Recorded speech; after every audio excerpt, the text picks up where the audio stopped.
जैसे कोई फ़ोन आया अपने पास, उसकी एमएमसी ख़राब हो गई, अब पता कैसे करेंगी कि कौन सी एमएमसी किस में लग जाएगी? किसी को नॉलेज है इस बारे में? ये तो एमएमसी का हमने नंबर ऊपर पढ़ लिया, लेकिन ये कैसे बताएंगे कि ये एमएमसी दूसरे फ़ोन में लग जाएगी? ये सिर्फ एमटीके में हो पाता है। अगर एमटीके वाला फ़ोन आपके पास है तो उसकी एमएमसी डिटेक्ट करके, एमएमसी डिटेक्ट हो गई अपनी, आरपीएम की भी इसकी क्लीन है, ठीक है। ये होता है एमएमसी का नंबर DD68MB, DD68MB। अब इसको पता करने के लिए कि जिस फ़ोन में लगाना है उसकी हमारे पास फ्लैश फाइल होना चाहिए। जैसे अगर एमटीके वाला फ़ोन है तो उसकी स्कैटर फाइल हमारे पास होना चाहिए। स्कैटर फाइल पहले चेक करते हैं हमारे पास है। कौन सा फ़ोन था? नार्जो 50 है, ये था ना 3430 जी। एक्सट्रैक्ट फाइल है हमारी, इमेजेस, पाथ कॉपी कर लेंगे यहाँ से, ठीक है। फाइल निकालने के बाद हम लोग जाएंगे इसमें राइट बाय वेंडर में, राइट बाय वेंडर में जाके यहाँ एमटीके सेट करेंगे। एमटीके था, स्केटर का ऑप्शन आ गया, यहाँ पर जाके इसकी फाइल सेलेक्ट कर लेंगे। जैसे ही इसकी फाइल सेलेक्ट करेंगे हम लोग, उसने दिखा दिया इतनी सारी एमएमसी ये वाले फ़ोन में लग जाएंगे।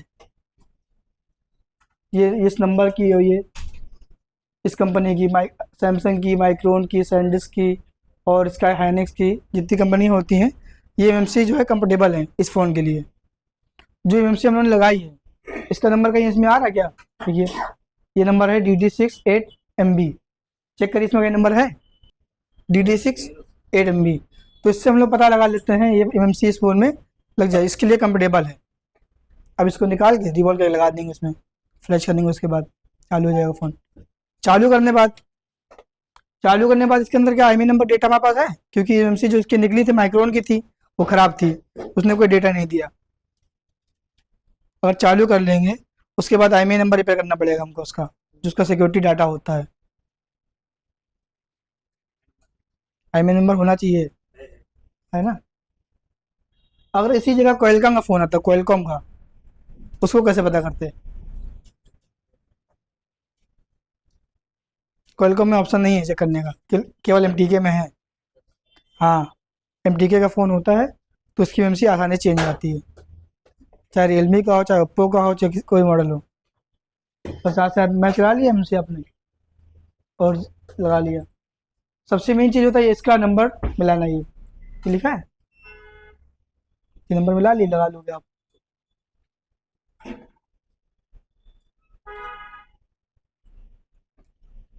फिर उसके बाद बैकअप चढ़ा दिया हम लोगों ने जैसे, उसके बाद क्या देखना होता है हम लोग को? ये बूट कॉन्फ़िगरेशन है या क्या लिख के आ रहा है? 00 लिख के आ रहा है।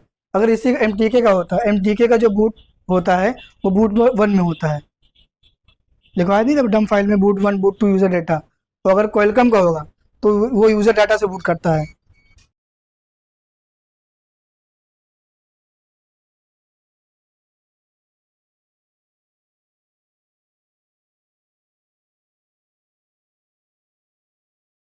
और यहाँ इनेबल होता है ना, यहाँ 48 लिख के आता है आपका, बूट 1 इज इनेबल, इस टाइप के लिख के आता। और एक क्वालकॉम होता,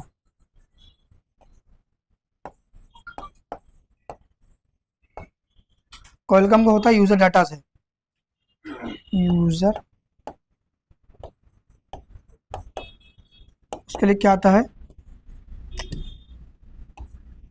0 × 38 या उसका 0 × 00 भी होता है उसका, 00 लिख के आएगा, लेकिन यहाँ पे बूट इनेबल लिख के आएगा आपका, जहाँ बूट नो बूट लिखा हुआ है। और अगर ये स्पेक्ट्रम होता,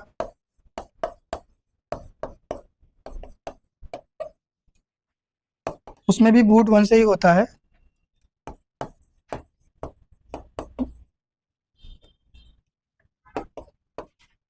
उसमें लिख के आएगा 0 × 01। इतनी चीज़ें देखना होती है हम लोगों को एमएमसी रिपेयर करने के बाद।